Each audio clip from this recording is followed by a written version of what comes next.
So the mystery caller is on the show now. I got to tell everybody real quick before we start that Carrie Caulfield Arick, who's my guest, that's who you heard laughing, she's scheduled for today. But guess what? Yesterday, I recorded Emily Prokop, and as I'm getting ready for Emily's session, like right at the time of the session, like 2 minutes before, someone comes on, and I said, "Hey, Emily," and she said, "No, Carrie," and I was like, "Wait, what the?" And then I'm like, "Wait, what?" And then who's this? And then she told me who it was, and I looked at my calendar. I'm like, "Well, you're scheduled for tomorrow." She's like, "What? I didn't know." And here's the thing. I know you guys conspired against me. This is a big goof on Chris. But I love it. Yes. Emily and I did have a conversation about how we would set it up and like really massively confuse you. Which throw worked. You off your game. It totally worked, but that's it. We're going to start this one with Carrie Caulfield Arick. I missed the grunt. How can you mistime a grunt? All right, anyway, welcome everybody to the Podcast Engineering Show. My name is Chris Curran. I produce podcasts for big companies and medium companies, and I also run Podcast Engineering School, teaching people how to produce podcasts at the highest professional level. I worked in the music business in the 90s and 2000s. I got a lot of album credits, and I bring a lot of my audio engineering knowledge and expertise and experience to podcasting, so that's what we talk about on this show, the technical aspects of podcast production. If you implement the best of what you learn here, your podcasts will sound a lot better, and you'll spend less time producing them. And really, here's the big thing. And I'm going to turn down the music, and I'm going to almost whisper this, okay? Barry, I should whisper this, right? Yeah, oh yeah. Okay, all right. A message for you who's hearing my voice right now. A message for you specifically. I believe that you can produce really great sounding audio. I really do believe that. And of course, the daily goodie. I don't know if you're receiving my daily email. Anyway, just if you want to go to the website and look at the email, you could sign up for the monthly and or the daily or weekly. I think you can get it. Anyway, go there. You just, I don't know email, okay? All right. Well, go sign up. It's awesome. I love it. Oh, you get it? Oh, cool. Oh, yeah. Actually, Yeah, someone in Colorado just messaged me and was like, "Hey, I found you." It's another podcast producer who lives between Colorado Springs and Denver. And she's like, "Oh, I signed up for your daily goodie and I really like it." And I was like, "What? People are signing up?" Well, it's so simple because I don't have to. I have the attention span of a gerbil, so I don't have to like sit down and like digest all this really technical. I mean, it's really simple and it's really quick to read, so I can just start my day with it and go. Barry, what do you think about Carrie's appearance so far? Oh, forget it. I know. I'm telling you. This is good stuff. You are a podcast editor. Yes. And you are the owner and founder at Yaya Podcasting, which is a cool name. Yes, I am. And the website is yayapodcasting.com. You work with a lot of clients, and you post. Actually, you might be the person I know who posts the most on Facebook, which is not a bad thing. It's just that's because I have ADD, and so as I'm working, right, as I'm waiting for something to process, I get on Facebook and. I feel it. I feel like I could tell like you're working, you're editing, and you're going nutty getting stuff done with producing episodes, and just in between you're just like putting out these things on Facebook, and it's funny stuff. Oh, and you just started the podcast that you just started is called Just Podcasting. How long you been doing that? Well, I released it 2 weeks ago. 2 weeks ago. Oh, wow. So it is brand new, and it's got 4 episodes. I was originally planning on dropping it all at once. But, clients like it when I actually finish their episodes first. Oh. So. Okay. Yeah. All right. And so, by the way, we're recording this early, so this won't be out for it might not be out for like 6 or 8 weeks. So anyway, so just I'll be done by then. You'll be done. The whole season will be out. It'll be by then. archived and off of Apple. No, I'm just kidding. It'll be there. Just podcasting. Everyone check it out. So let's do the speed round. You know the drill. Briefly give us the overview of your... Okay, so you mostly do work for clients, but let's talk about just podcasting when you're doing that show and you're getting ready to record an episode of that. And just tell us everything from the mic, where the mic's plugged in, how you're, what equipment you're using, how you're recording it in the computer, the software you're using, and all the way up until, take us through mixing really quick. And then, all the way to the MP3. And then of course, this is the speed round. Then we'll spend the rest of the episode unpacking it and talking about it and having fun. Okay. Well, I am not fancy in the microphone is ATR 2100 or a Samson Q2U, depending on my mood. Plug directly into either my husband's desktop, which is hardwired into the internet, which at, amazing, 1 gig bandwidth. So I always prefer that. Oh, wow. And then I use Squadcast to interview my guests. If Squadcast doesn't work, unfortunately, it's Zoom is the only other thing that I can get to work. Okay. Which is not fun. Zoom. Okay. Right. Yeah. We can unpack that later. Okay. So, I get the files from Squadcast. I throw them into RX7 Advanced, which I just upgraded to and I'm really excited about. Cool. And then I do, and of course it's separate tracks. Oh, because, got it. Yeah, never say no, always separate tracks. Right. And then I do a baseline EQ. So I'm essentially doing the high and low pass around 85 and then around 14K. And then I just maybe bump up the bass a little bit simply because when I get to the denoising, it can cut some of that out. And I cut around 300.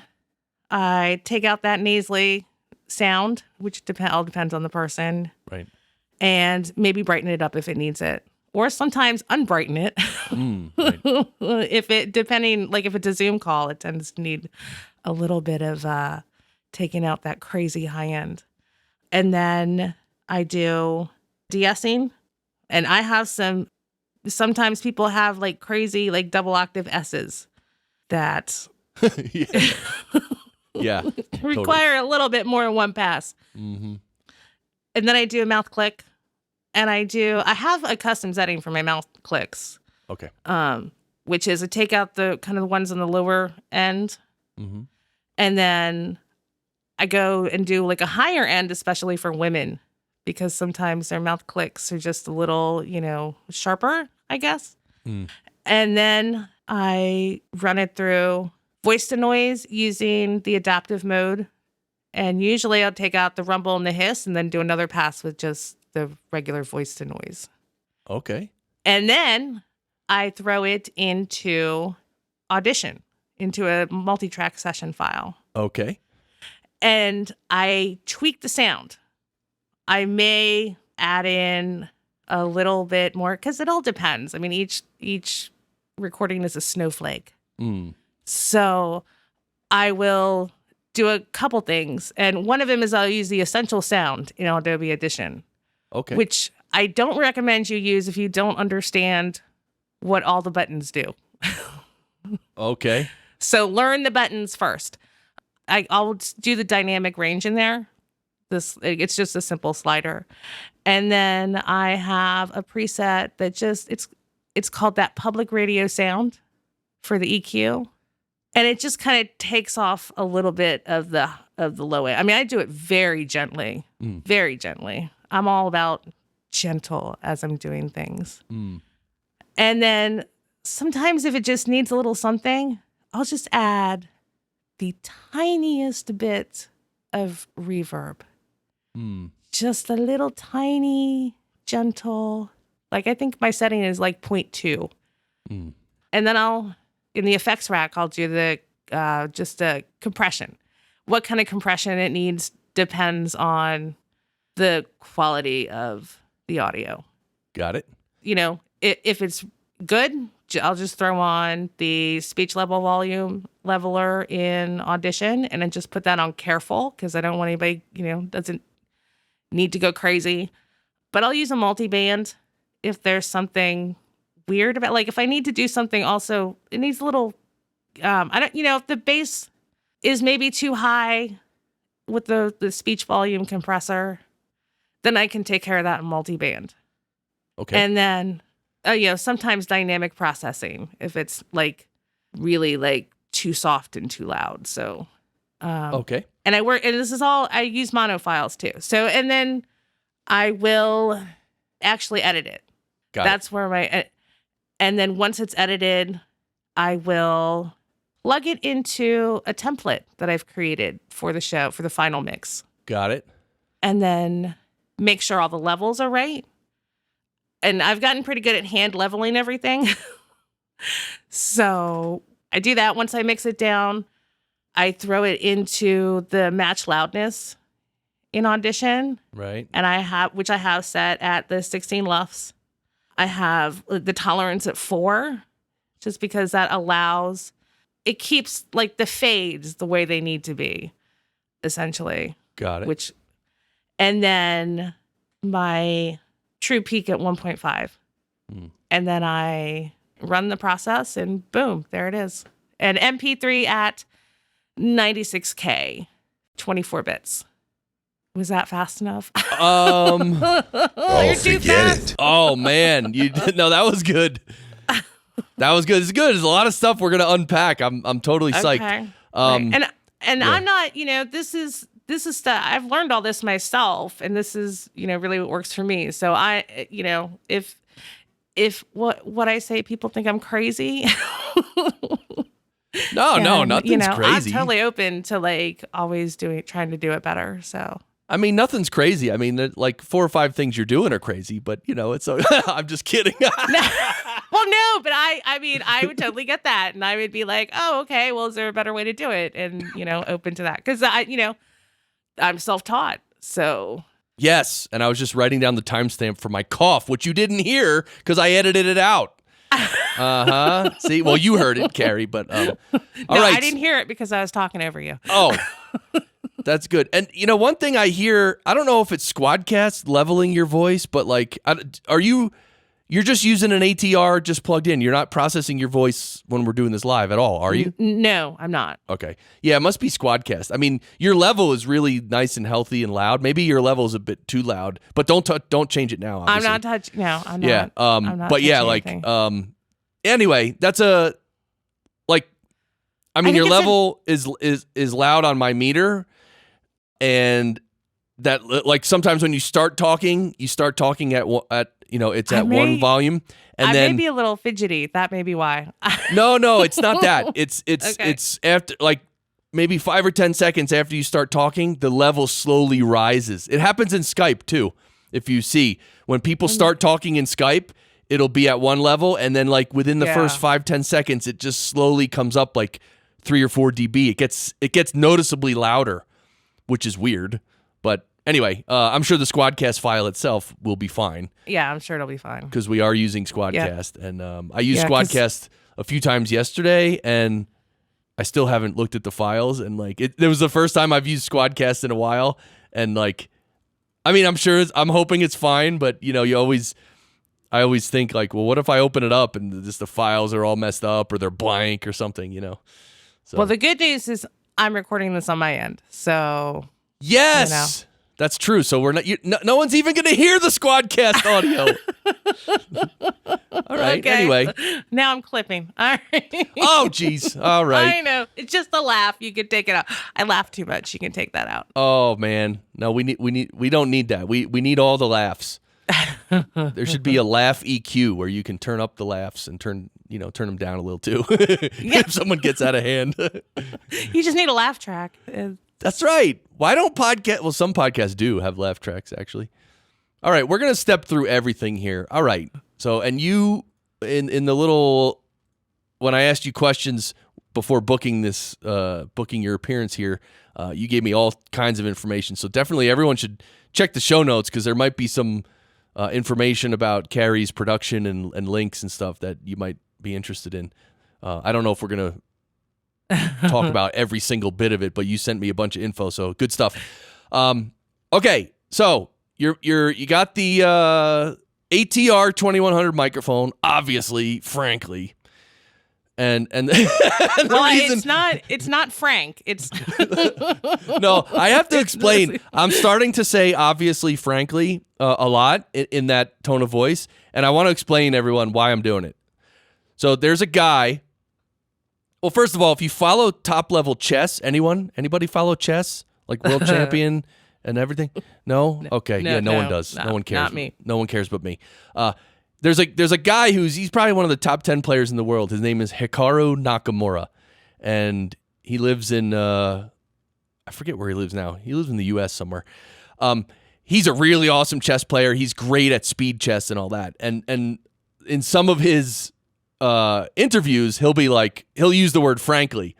Okay, that's the first thing. Now there's a guy, Ben Feingold. He's a grandmaster in Atlanta, Georgia, who makes online videos. If you search for Ben Feingold, chess on YouTube, you'll find videos of him, giving chess lectures and also playing speed chess online. And he talks a lot of smack and he says some funny jokes. And so Ben Feingold doesn't like Hikaru Nakamura for some reason. Maybe they met or something. But I mean, Ben is a grandmaster too, but Ben is not nearly as strong of a player as Hikaru Nakamura. So anyway, I guess they met, and I don't know. Ben doesn't like Hikaru, so now on Ben's streams, because Ben streams on Twitch, every time Ben says obviously, he adds frankly, and because of Hikaru Nakamura, so he's like obviously, frankly, and everyone knows what it is. So.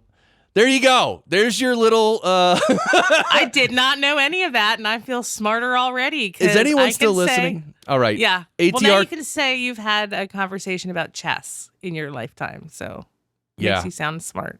I love chess. I'm not good, but I love it. So you got the ATR 2100, and you just have it plugged right in. Wait, what's your computer again? What kind of computer?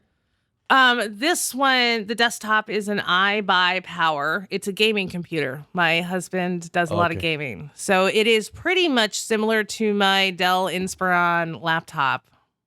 Got it. Just has a little bit larger hard drive. Got it. Really. Okay, so you're Windows all the way over there. Yeah. I know. I just had a client who for the first 17 episodes, when we do episodes, when we record, he connects online, and we either use Squadcast or Zencastr, right? And we've never had a problem, but the last one, there was a major problem. The clicking was so bad we couldn't use the track, and it was actually from Zencastr, which is rare, okay? And I still love Zencastr, but the track was unusable. So I went to the next step where okay, look, you're the host of the show. Let's figure out a way where you can actually record yourself locally. And look, for people like you and me to record locally, it's not a big deal, right? Because we do it. We have the software. We know what to do. But the average person has no clue. They're lost. They're lost. They really are. So I'm totally happy to help them. And the first question is, are you running Mac or Windows? And he gave me the worst news of the day.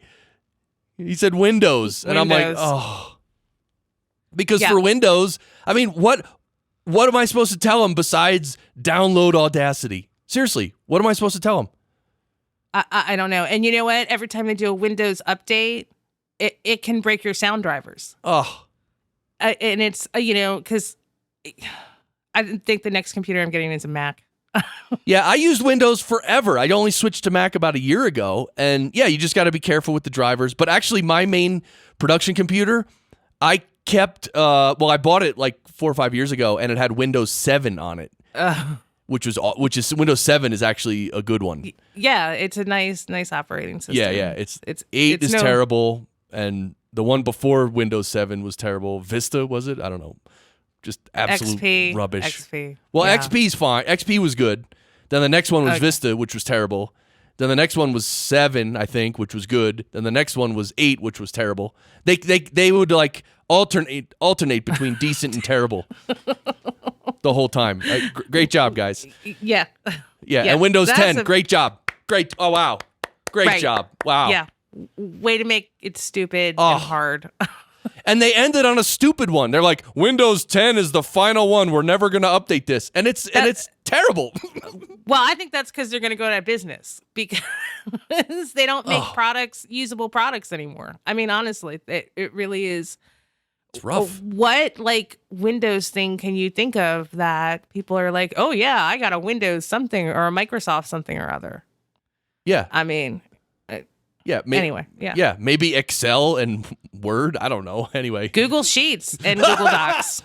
Come on. No, I totally get it. So anyway, so you're using Windows, and yeah, so my client, I'm like, I don't know, I'm gonna have to walk him through Audacity and then hope that it doesn't crash and it's just like, really, there's not like a little app you can run just to record. Oh, but then I had an idea, and I know I'm kind of going off on a tangent, Carrie. We're gonna get back to your okay. to your production. Well, we're in trouble because I'm the same way. So this is gonna be a 5-hour episode. All right. Marathon. All right. So then I thought, you know what? Instead of, because he also uses an ATR 2100, which I told him to get, obviously, frankly. And so he's using an ATR 2100, and I thought, well, we could record it in Audacity. Then I had the brilliant idea, Carrie, that the ATR also has an XLR output.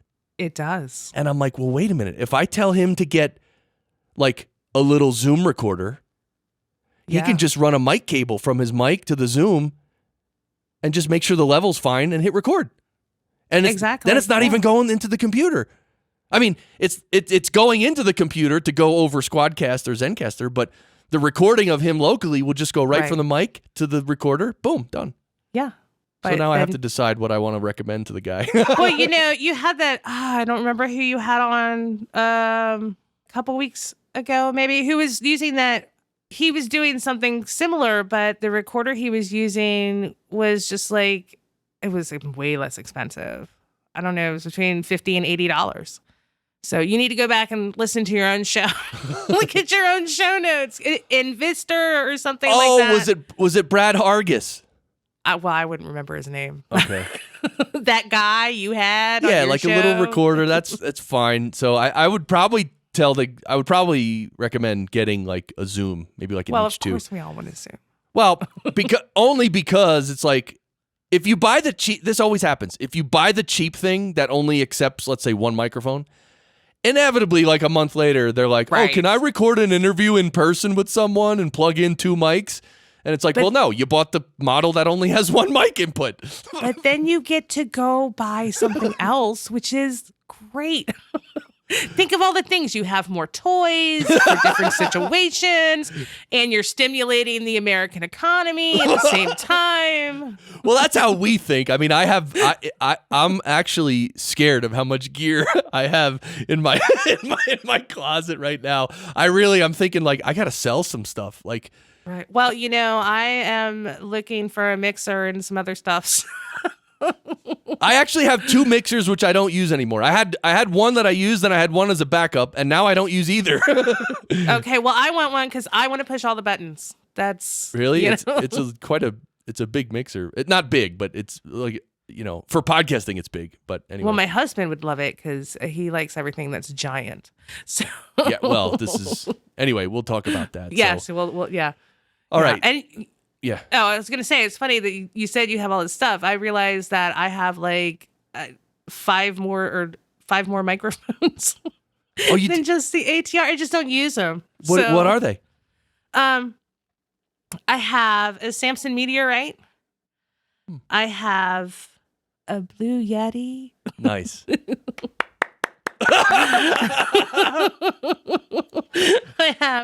I have a pile, just a cheap pile.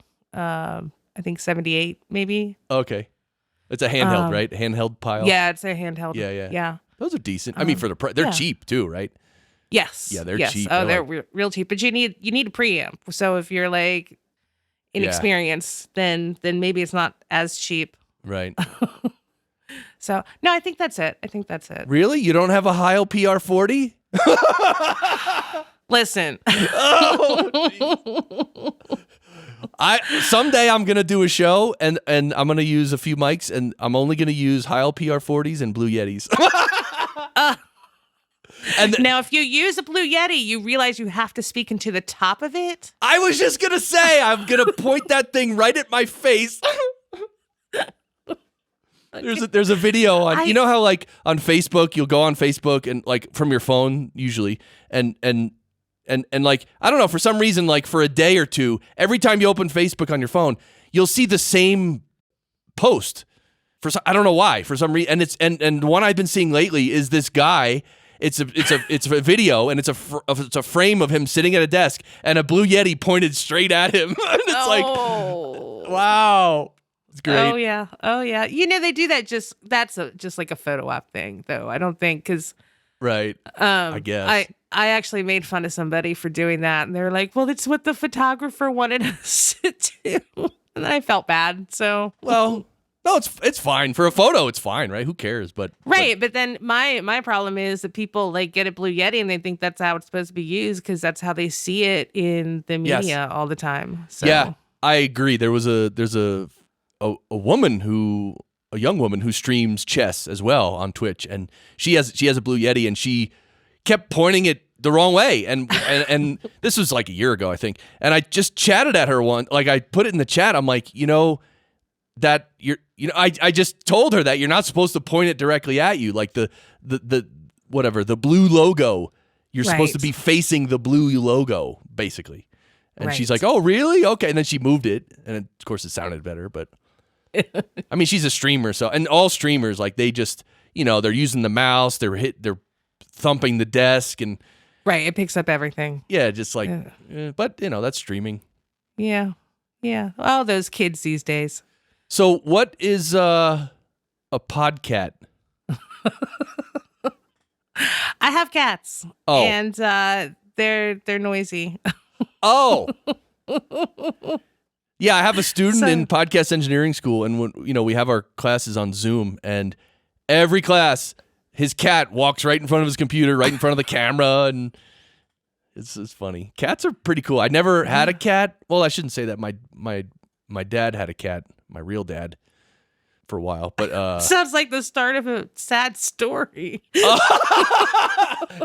It probably is. I think most of my life is a sad story. That's not true. I had my dark period, but that's gone.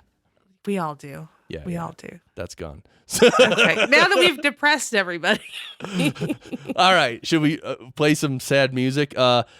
Barry, Barry, just you've seen my life. You've heard me tell stories. What do you think of my life? It's a mess. It's a mess. I know. And scientific report from California was saying the same thing. That's right. They did a scientific report from California, which said the same thing, that my life's a mess, actually. Well, I would feel really special if you've got like California studying you. Barry, what do you think so far of this episode? That's frightening. It really is frightening. So I apologize to everyone. Yeah. No, but I'm having a great time and this is fun, Carrie. So let's keep moving through. Yes. Wait, I'm trying to. All right. Okay, let's do this. I had a bunch of questions. Okay, as you were doing the speed round, I noted down a bunch of stuff. Let's just go through that. All right. Okay. So when you record tracks, obviously you're recording the tracks in mono, frankly. Yes. And okay, Obviously. so then and then you're processing them in RX. You mentioned a few modules that you use, and you're like, "Oh, I run it through this module, and then I run it through the same module again for different reasons." So, do you really use like one module twice in a row sometimes? Yeah. Okay. Yeah. And again, it's all gentle, not being aggressive with it. I find, especially for women, for instance, like the de-essing, sometimes you've got to like have different cutoffs because they make really weird S sounds. Right. And the mouth click too. Like men, it's easy because it's really low. But I think with women, we get those like kind of sharp clicks. So I skew one the frequency one way, and then just a little bit, and skew it the other way a little bit, and then that tends to take all that like slobbery mouth noise. I hate mouth noise. That's how much I hate mouth noise. Yeah, it's rough. Yeah. So, and then like for voice to noise, I think that the RX does a really great job on that piece, but sometimes it just needs a little bit of something. And sometimes I don't need, like if it's because I get recordings from clients from actual studios. And so those won't need like voice, like the regular voice to noise, but they will have the rumble and the hiss. So I will just take that out using the adaptive setting. So yeah, so the denoise, it's like having the need to use denoise, we're already screwed. Like that means that the audio that was recorded is basically terrible, in my opinion. Now, sometimes there's only a little noise, and I get that. But seriously, if a piece of audio is recorded properly, you don't need any denoise, right? Because there's no noise. Right. So that's the first thing. Yeah, that's not the case with my clients.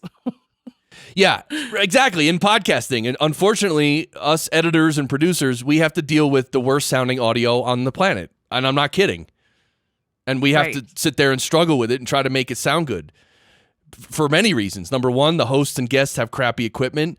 Secondly, they don't know what they're doing. They don't know how to talk into a mic. Third, they're in a terrible place. Four, they're moving around. I mean, there's a million reasons, right? Why podcast audio is typically horrendous. But you and I are in the business of trying to make that sound good, and it's rough, man. It is, and even like if I'm doing for my podcast, my track, like if I need to denoise, it's really just tiny, it's little bit. Like I think that's the problem. I think the podcasters run into is that they say, "Ooh, here's this really cool tool. Let's like crank it up and take everything out." And that's just as bad as having noise. So yeah, overdoing the denoise is that's terrible. Yeah. So that's why, and I always start as low, like I start at 6 at the regular setting and I'll back it down. Yeah, I've actually I've done that a few times where I use the denoise twice in a row. Typically, I don't aim for different settings or different frequencies. I would just run it. Because in RX, you can hit the learn button, and then it learns, and then you just can apply it. Well, here's the other problem. If you need it to learn, you need to have a space for it to learn. No, you select the whole track. It'll learn, even though it'll do that? Yeah. You Control A, select all, and then hit learn, and it runs through. It knows... See, what it's detecting is the difference between the voice and the background noise. Background noise. Okay. So it actually needs to hear both. It needs to hear the actual audio, the voice and the background. And then it, using its algorithms, it figures out what is the voice and what is the noise, and then it just brings down the noise. Yep. Yeah, well, I always learn something new when I talk to you, Chris.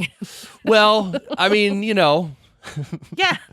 I'm working with a few people to start producing some episodes for me, like editing and stuff, and it's I'm totally, I'm not trying to toot my own horn or anything, but I've been in audio for more than 30 years. Okay. Yeah. I mean, think about that's that. Anything to like that's not a brag. That's a ridiculous amount of time, and I've worked on all kinds of audio at high levels. And so like when I come to podcast production, I just know things, right? And I hear things.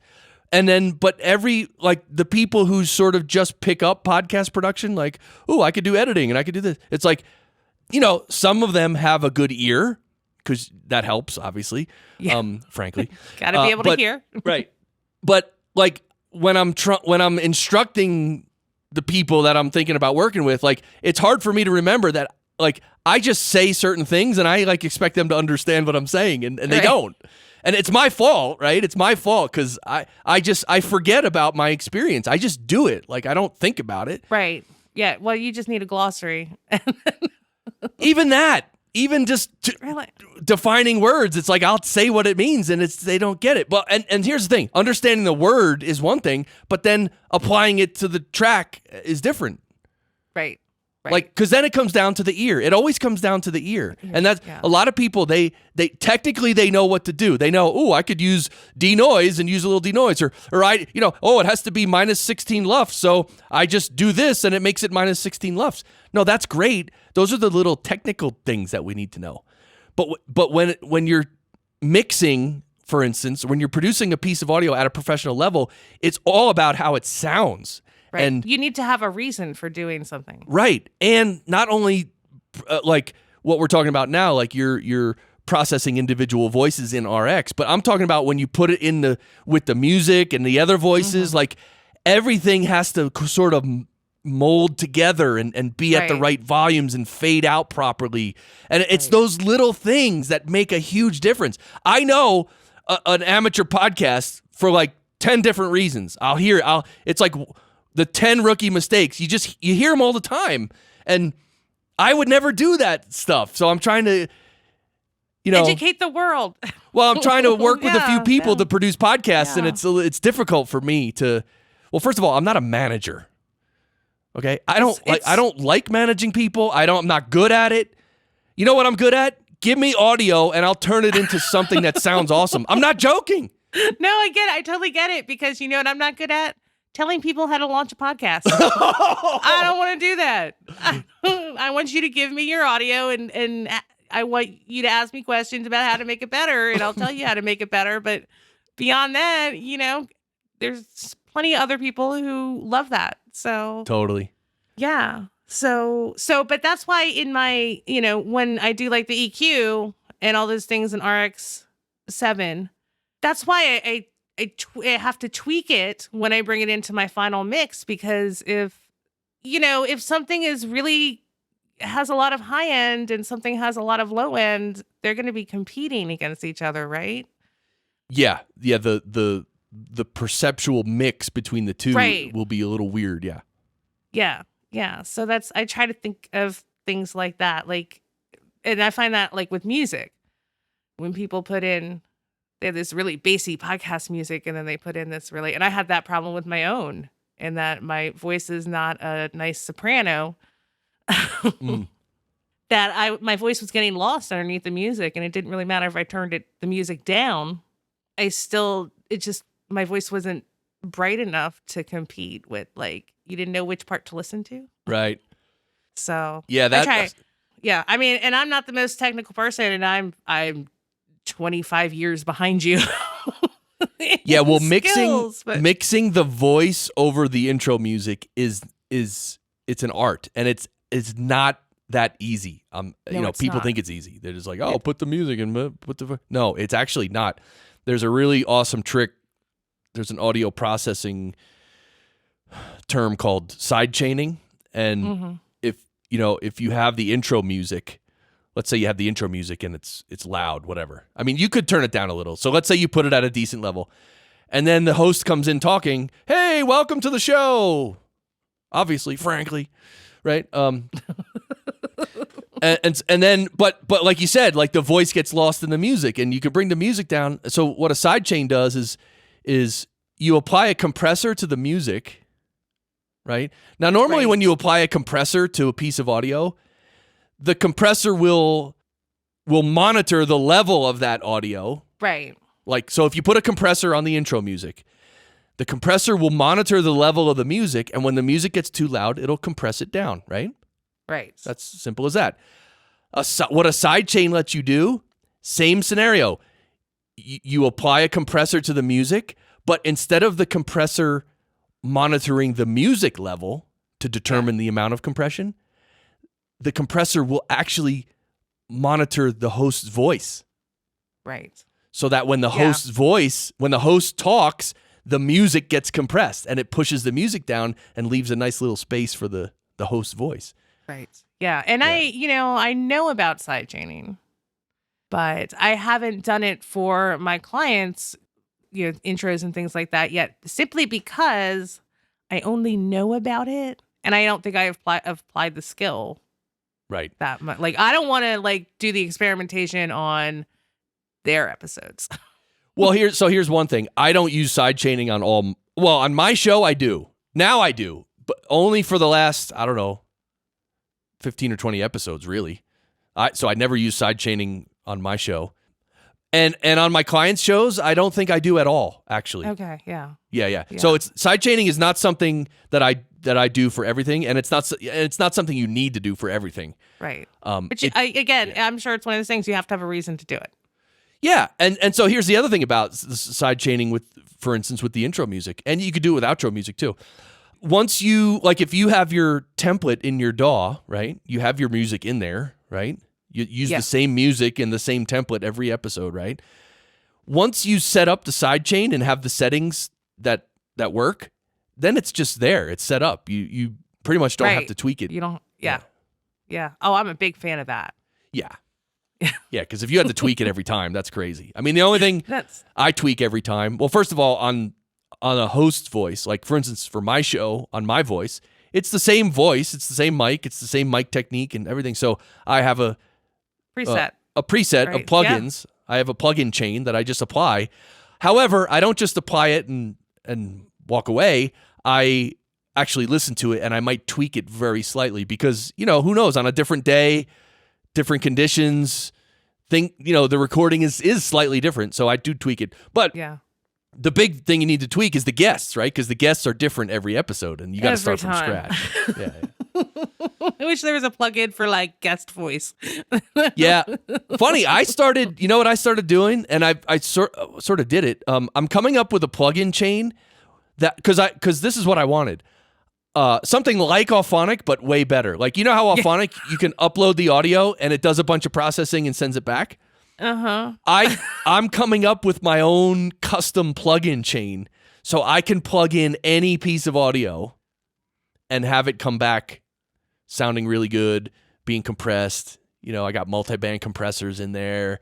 I got everything. And now I don't do the denoise and stuff. So this moves back to what I want to talk I want to get back to what we were talking about with you. So your first step in production is to bring things into RX and do a bunch of processing, and then bring it into your DAW and do a bunch of processing, right? Yeah, well, it's, okay, so I've done it very gently in RX7. And then I bring it into the DAW, and then I do, again, make any minor tweaks. Like, I may... And sometimes I'm like, oh, I don't like the way this sounds. So I can go back. Right. And I can just tweak it and, bring something up or bring something down. I can just make sure that, everything is nice and level and sounds good and clean. I won't reapply like the voice denoise or anything like that. Got it. In RX. Like, I don't do that. But I'll do, maybe it needs, the de-essing needs a little tweak, or the EQ just needs a tiny little, and like, because my Audition Essential sound that I have profiles set up, and they're set up. I mean, it's like, which is because it's a profile. It's not like you can say how much it cut, necessarily, but it's just like 0.4. Just apply a little smidge. Got it. Of stuff. So really gentle. And then just making sure the levels are good. So in RX, I do a lot of the things you do. I do the denoise, and I'll do like the de-hum, stuff like that. Before I bring it into my DAW, I don't do any de-essing or any EQing. I do all that in my DAW because typically with EQ and de-essing and compressing, actually. So those are probably three of the main processors you want to use when you're mixing. I wait till I bring everything in the DAW because when you bring it in, you got to hear the host's voice versus the guest voice. And so, you know what I mean? Like it's not just how one sounds, it's how they play together too. Right. And that's kind of part of my tweaking process. And I guess the only reason I do the EQing in RX7 is because I really hate the EQing effects in Adobe Audition. Oh, really? I do. I don't. I feel like it doesn't do as much as so parametric EQ. It just drives me crazy. I feel like it's not doing what I want it to do. Okay. And so I probably need like a Waves plugin or like Fab Filter. But That might be good. But here's the thing. You have RX7, you can use the RX7 EQ module within Adobe Audition. But then it has to open up another thing. Well, wait, you're I know. You're applying plugins to each track. Are you not? Yeah, but I very rarely do I apply the RX plugins. Okay. Well, no, because Adobe comes with its own effects, obviously. Right, but when you apply an Adobe effect, is it a plugin or is it like you just apply it and it applies it and it's done? You put it in an effects rack. So it acts like a plugin. Got it. But it's not. That's good. Well, technically it is. I would call that a plugin. It's a processor that the audio is running through. So right under that effects rack, you could put the RX EQ. Boom. Right. Or before it or after it? Well, you know what? I don't think that, because I don't know if that's available as a plugin. I think what it actually does, it sends it, it doesn't put it in the effects rack. So it opens up RX7. You do it in there, and then it brings the audio back in to Audition. Yeah, but if you have RX Advanced, it does come with the individual plugins. Maybe because I do have, maybe I just didn't see it, but I just started using, because I went from RX Standard to RX7 Advanced. Or RX6 Standard to RX7 Advanced. So, right, so go I into didn't know it would do Adobe. that. Go into Adobe where you scan for plugins and rescan for plugins. And it'll probably find all the RX7 modules. So you'll have all the individual modules, like you'll have EQ, you'll have almost everything. Really? Oh, okay. yeah. Okay. Yeah, because that would make life easier, because I really do. I'm just not a fan of the Adobe ones. Yeah, no, all. Different EQs and compressors, different plugins feel different and sound different. Yes. Yeah. So I like it. And you have more control of the Q in RX. Like, I feel like you can make it narrow or wider. I feel like the ones in Adobe are just set to be like massive. Well, yeah, I mean, so you mentioned parametric EQ, and there's three controls there. There's the frequency, the boost or cut, and then there's the Q, which is the width. Yeah, the Q is width, and I feel like they're set too wide. And I don't know. I just don't like that. I just don't like it. Okay, I just don't like it. I'm agreeing with you. Absolutely. Yeah. No, it's stupid. It's stupid. I love that. It's just a stupid EQ. And I'm not going to eat my vegetables. No. And I may use go and use the bands if, I'm not having, like, sometimes I don't always, like, it did some audio today. It was like an intro and outro for my own show. And I just didn't want to mess with RX. I didn't want to open it. And so I just did it all in Audition. And it's still parametric equalizer. You're stupid. I'm going to use 30 bands instead. So totally. All right, so let's talk about this tiny bit of reverb that you add. I love this trick. I've used it. I don't use it anymore. It's a very interesting trick, and it always reminds me slightly of there's a radio station. So I grew up in New Jersey, and there's a radio station. I knew it. Out of New York. Wait, you know it? I knew. No, I knew you grew up in New Jersey. Oh, well, by the way I talk. By everything about you. Okay. My talk, my look, my handsome, everything. Okay. That's right. So here's the thing. There was a radio station that played oldies in New York. And the DJ always had significant reverb on his voice. That was like the sound of the radio station.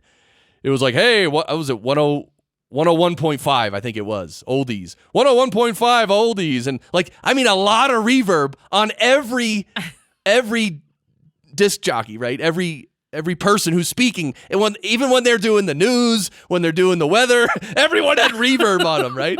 Like they're doing it for the stadium. Yeah, it was weird, but it wasn't that much. Like it was a medium amount, let's say. But so anyway, that's what that reminded me of when you said you use a tiny bit of reverb. So why did you start doing that in the first place? I read about it way back in my days of using Audacity. It just, I can't remember exactly what the problem was, but I just wanted to make something sound a little bit better. And I read that if you just add that little bit of reverb, it'll just, I don't know, sweeten it up, make it a little richer, I think. Yeah. And it also distinguishes it from so when you, this is deep, but when you listen, let's say you're listening to audio in a room through speakers, and it's just a person talking, and they're talking, and it's just a dry signal, just their voice talking. Okay, fine. When you add a little reverb, it almost makes that voice easy. It's almost like psychoacoustically, it makes that voice easier to zoom in on or something. Like it gives context to that voice. I know I'm making no sense. No, I get it. It's like we are because a lot of audio really is psychological. It like has nothing to do with what we hear biologically. It's how we're processing it with our brains, right? So we're just tricking you into thinking that this person is nicer and better. Oh, jeez. Besides a little reverb, one thing I used to add like 4 or 5 different effects. A little bit of chorusing effect. I mean, tiny, and I'm talking tiny bit, like a tiny bit of reverb, tiny bit of chorusing, a tiny bit of distortion, actually. Like literal distortion. Yeah. And also a little bit of analog tape simulation. I used to add. Interesting. I was just playing around, like, and everyone who's listening, you can go play around too. It's fun. Yeah. I'm like, push all the buttons, see what they do. Yeah, just add a bunch of stuff and see, try to tuck it back in the background and see if you like it better or whatever. But anyway, I decided against all that just because it's podcasting, and as long as it sounds good and it's EQ'd and compressed properly, like that's enough for the listener. Like plus the tape emulation added hiss. So, oh yeah. But one thing I wanted to mention was because again, we're recording this way before it's coming out. We're recording this on the day that Brian Ensminger's episode came out. I know. I was like, how am I supposed to follow that? Yeah. So Brian today, so you're hearing this like probably 2 months later, but anyway, Carrie and I are recording on the day that Brian Ensminger's episode came out, and on Brian Ensminger's episode, I added a little stereo effect. Actually, I think it's the first time I've done it on a podcast. If you listen to Brian Ensminger's episode, right when the intro music kicks in, and I think when I do my first grunt. And I doubled my grunt. I moved it to a different track, and I moved it to the right, like I don't even know, like maybe an 1/8 of a second. So when I grunt, you hear it. It seems like a wide stereo spectrum with a little delay. It's like, ugh. I don't know. What does Barry think about that, Chris? Nah, it ain't gonna happen. But Barry, I did it. Barry, what did you? What came to mind when you heard that effect? Something from out of ancient times. Big mouth. Lot of teeth. All right. And I also did, that sound clip didn't fit at all. And I also did the same effect at the end when we yelled sound great. I did it for my voice and Brian's. So when we say sound great, if you listen with stereo headphones or even in speakers, but you got to be positioned properly with speakers, you'll hear this weird little stereo effect. Little, I don't know, right? Stuff like that for me is fun, right? Right. Yeah, little Easter eggs for people who will appreciate it. Easter eggs. And I know, like, but see, that's the thing, though. I did it subtly. Like, it's not, like, I had to bring down the hard panned additional grunt that I added, right? It's tucked down in the mix. Like, you kind of hear it, but it's an effect. It's not like, because when I left the fader all the way up at 0, it was way too loud. It was like, too much grunting. I mean, go on. That sounds like the name of a podcast. Is that a new show? Too much grunting. That's my next show. Too much grunting. Wow.com. All right. So you mentioned in Audition, or somewhere you mentioned, you said the phrase "careful setting." Is that an actual setting? It's the setting in the speech volume leveler. So there's the default, there's strong, medium, and soft, and careful. And so I use careful. Okay. Because a lot of my clients especially are recording their guests especially. It's all level. Like it's all, I don't know. I don't even know. I don't know what Skype does. I don't know what Zoom does, but they just make these little like rectangles out of guest audio. Yeah. Yeah, Skype is the worst. They compress, they limit, they maim, beat, and maim again before that's what audio you're hearing. It's terrible. Right. So I just so that it is loud, like everything is loud enough to be within that range. And that speech volume leveler, is that it's probably the same as what I use. I use the vocal rider from Waves, and it actually like rides the level up and down depending on if it gets loud, it'll bring it down a hair. Yeah, that's what it sounds like. That. Yeah, because Okay. that's what it does. Yeah, and you could do it. And I, careful is just when it's not applying a lot of that effect. Yeah, but that effect to me, I mean, that is hugely effective. For I mean, I use the vocal rider on every voice I do on every podcast. Yeah, I do that unless I need to use, unless it's a really bad recording, which I have plenty of from clients, and then sometimes I need to control where that compression's happening. Okay. Like I don't want it to bring up something that's really on the low end. When somebody's really bassy, I don't want it to exaggerate any of that. I don't want it to raise the volume on that. Or I don't want it to raise the volume on like the mids, as it's compressed. So it's like gives you a little bit more control of where the compressor is being applied and like what threshold it's being applied at. Because I don't want to highlight the bad parts. Right, but I don't want to. But there's something. So this brings up an interesting point that I think I mentioned before, but I could describe it a little better now. You just brought that up. Like there are parts that are low, like someone when they trail off or they're kind of talking under their breath, and the way the mic picks it up, it's the frequencies that it captures are different, and because the person's voice is different when they're talking at a much lower volume. Like when you're projecting and loud versus when you're just talking soft, like it's a different frequency response. So, but here's the thing, like you sort of were saying, like you didn't want the compressor or the leveler in this case to bring up those low parts.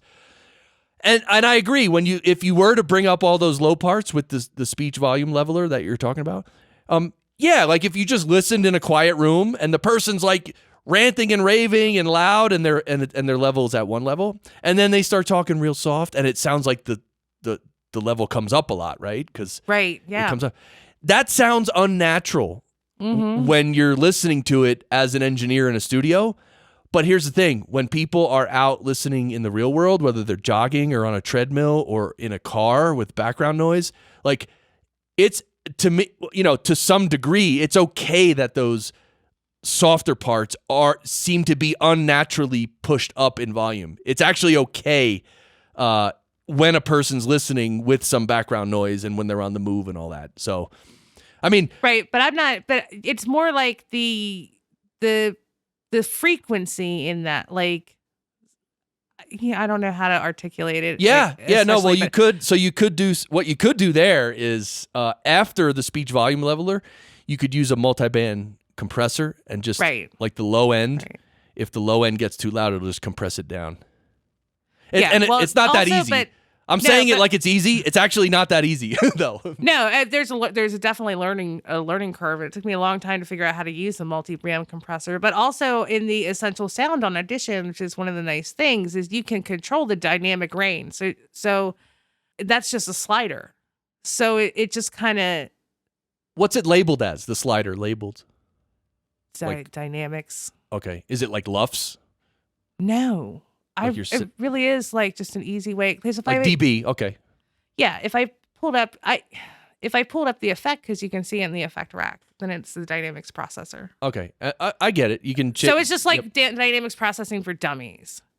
So I can use the multi-band compressor in addition to that dynamic range, so that it's still sounds natural, but you can still hear it. Right. Yeah, because I'm a big fan of, like, if you're like talking about something really sad and you're usually gonna be quiet, you shouldn't like sound like you're screaming it. Right. It shouldn't be as loud as when you're screaming. Yeah. Right. Yeah. There is a point where it is unnatural. Yeah. But however, saying that, like a lot of these NPR episodes, they're very dynamic. Now, here's the thing. This is an interesting point. When a lot of these radio producers produce a podcast, they're producing it like they produce radio pieces, right? Now, here's the thing. When a radio piece plays on the radio, it just gets hammered with compression and limiting and all that, leveling, right? But when you put it out as a podcast, it doesn't, I mean, it is what it is. So I found a lot of those, NPR, style Gimlet, whatever podcasts, like they're very dynamic. And sometimes the low parts are, to me, just a little too low. Like I wouldn't have it that low. I'd master that thing. I'd compress it a little bit, and make it a little tighter. Keeping the dynamics and the effects that the dynamic has, or meaning the impact that the dynamics have on the listener are great. I know you can't lose that impact, but geez, some parts of the podcast are so low in volume. It's like, what did he say there? What was that? Right. I get irritated if I have to turn it up. Exactly. And it's the same way and I have this problem with television too. If I have to turn the volume up and down to hear what you're saying, or like, the music comes on and all of a sudden you can't hear what, you're like, oh my gosh, it's so loud. Yeah. So I try to, that's my job as a podcast editor, is to make sure that I don't, regardless of where you're listening, how you're listening, if it's, with crappy earbuds, or can I say crappy? Is that a bad word? No. Okay. Earbuds are usually crappy. Absolutely. Well, yeah. Or in your car, that you're not gonna have to fiddle with anything. Like, Exactly. I think that is a podcast editor's, part of a podcast editor's job, is Right. to make sure that your listener does not have to fiddle. Right? That's right. Right. The listener shouldn't fiddle. That's Maybe it. That sounded better in my head, but And Barry, are you enjoying this episode? Like, are you 100% enjoying this episode, or like 50% enjoying this episode? 190%. Oh, oh, Barry, wow, that's so nice of you. It's nice of him. Okay, so a few more things before we wrap this up, but I just want to remind everyone, you're the owner and founder at Ya Podcasting, and your show is called Just Podcasting, and I want to ask you about the loudness. Well, first of all, we didn't talk much about editing, so at some point we might have to... I could. Yeah, I could. That's a big Yeah, piece of I its think we own, might have yeah. to come, at some other point, just do another episode like just on editing, and we'll go nutty. Yeah. That'd be cool. Yeah. But the loudness, well, first of all, when you're finalizing the episode, you set the true peak to minus 1.5. Mm-hmm. That's Is good. that crazy? Oh. No, it's good. People say between -1 and -2 is a good peak to hit, like for the peak, the true peak. Right. So I set mine to -1. -1.5 is totally fine. It actually doesn't matter. It's actually the LUFS level that matters, right? Because that's the loudness level. So, Yeah. And you also mentioned that you set the loudness level to with a tolerance of 4 because it keeps the fades intact. Now, what is that? So again, it's that keeping that. Okay. So I don't know this specifically, and I just learned this from Daniel J. Lewis on his episode of LUFS. Well, but what processor are you doing it in? First of all, Oh, it is. It's a Adobe processor. It's like when you're finalizing the final mix or something. Mm-hmm. Yeah. Okay. Yeah. So it's the very last thing, and then I can actually set it up to export the file when it's done to wherever it needs, whatever folder it needs to go into. Okay. So I have that set. It makes sure that if something's fading out, it stays fading out. Okay. So. And is that the actual step where you're telling Audition to make it -16 LUFS? Is it the same Yes. process? Yeah, it's the same process. So it's got you put in your target LUFS, your target tolerance level, and your target true peak. Okay. And so I'm interested in this tolerance level. So obviously what's the spectrum of the tolerance? Well, one is that it doesn't change your audio at all, let's say. And the other end of the spectrum is what? What would it do to the audio if you had like 0 tolerance or something? Like 8, it would. I like to think of it as like photo processing. Like, I don't know if you're familiar with Photoshop, but Little if bit. you change the opacity of something. Right. So to me, the tolerance is how opaque something is. how opaque the audio is. So is it going to just be like everything is, 100% yay? Okay, Or is loud it and in your face. loud and in your face and it's 16 lufs. There you go. Okay. Or is it going to keep that kind of, it's 16 lufs, but we're fading out the intro. Got it. Yeah. And I would love to hear, I don't know if this is possible, but if someone or you or anybody could take like a short clip of an episode, like with some music, with a fade, and with maybe with a voice or two, and export it out of Audition with the tolerance at one end of the spectrum, and then export the same thing out with the tolerance at the other end. And I would love to hear both because... Yeah.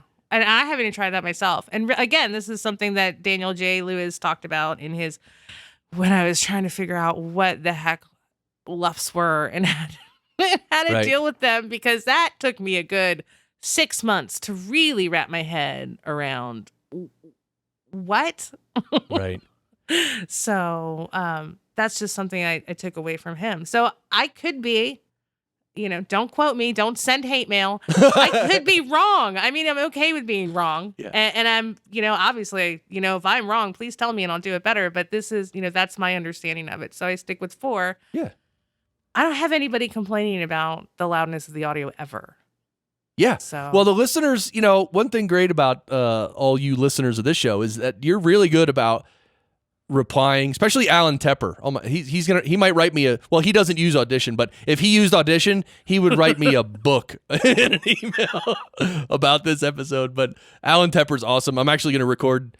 Well, anyway, it probably came out already. Anyway, this is weird recording 2 months in advance. So we're past and future Chris. So wow. Anyway, if Carrie or me, we said anything about Audition that isn't quite correct, tell us. Yeah. Let us know. Yes. Instruct us. And you also said that you make the final MP3 at 96 kbps. Now, is that stereo or mono? That's mono. Okay. So wait, though. We're talking about loudness and stuff to -16. That -16 is the loudness standard for stereo. Yeah, that's because it is not a perfect process. So that range, like what Audition will finally produce, will be between like -14 and -18. So I'm not as long as it's loud enough. Right. Like, so here's from what I know of Audition, and I've used it very little. I don't currently have it, own it, or use it, but from what I understand, you can mix, create your mix in Audition, then you open it up in the what's that other part of Audition where it's like a little stereo editor or something? Anyway, I don't know the detailed editor. And then apparently you can use the match loudness. Oh, yeah. In the multi-track section. Yeah. No, not the multi-track, the other section. The multi-track is the multi-track, and then there's a part where you can open up either a mono or stereo file and like do really detailed editing, and that's where you can actually say match loudness. You can put it at. No, that's the multi-track section. Okay. That really is. That's in the essential sound panel. I mean, as far as I know, I think I don't think either of us know because I know there's two sections. There's two different ways to do it. Well, there's the waveform editor, which I don't. I do everything in multi-track. Oh yeah, that might be it. The waveform editor. Yeah. So, and the waveform. Yeah, I could probably do that but I think that's probably match loudness. Because I really do drag the file into a special panel in Audition. Right, but what I'm saying is you're saying that your final episode is somewhere between -14 and -18. What I'm saying is you could mix down the entire episode to, let's say, a mono file. In this case, you want to publish in mono. Mix it down to a mono file. Then open that mixed file in the wave editor. Then I believe you can apply match loudness. You can tell it to make it exactly -19. Oh, well, it will make it exactly, precisely, no ifs, ands, or buts, -19.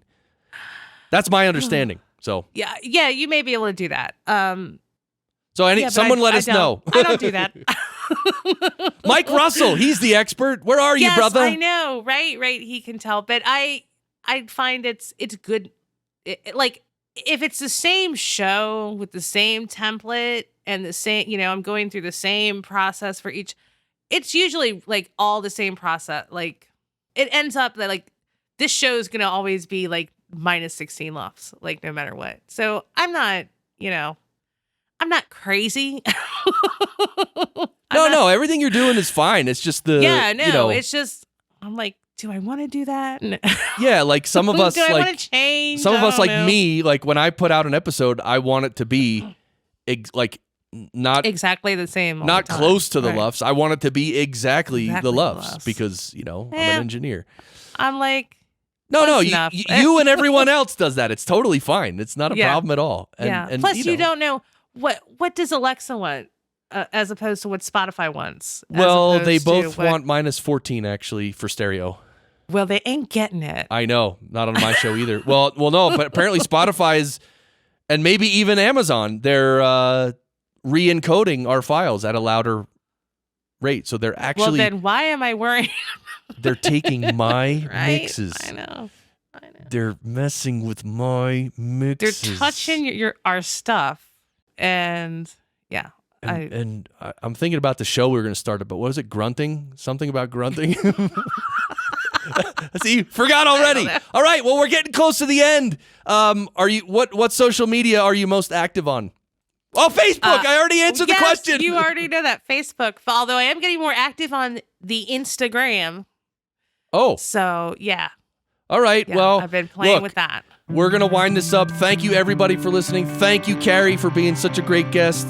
I had a great time, and would you be so kind? Wait, why can't I? No, I'm adjusting the volume here. Would you be so kind as to yell "sound great" with me at the end? Are you sure you want me to really yell? Yes. Oh, I want you to scream. Right. If you could really scream, like, I want you to scare me, okay? Do you want me to get like really close to the microphone? Yes. All right. Now go. Sound great!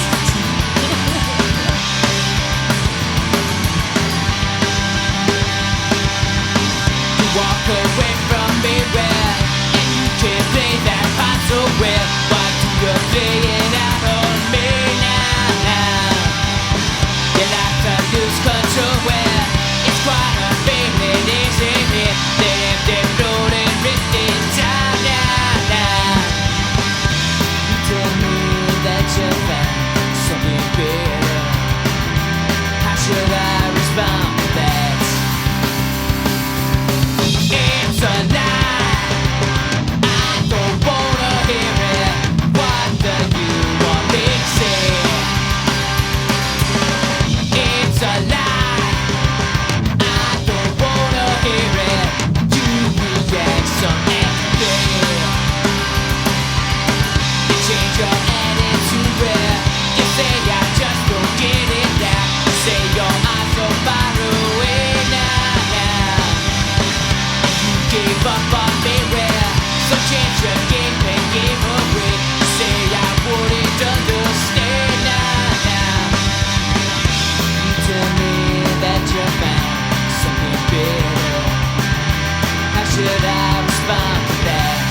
Oh yeah, I say now it's a lie. I don't wanna hear it. What do you want me to say? It's a lie. I don't wanna hear it. You react so angry.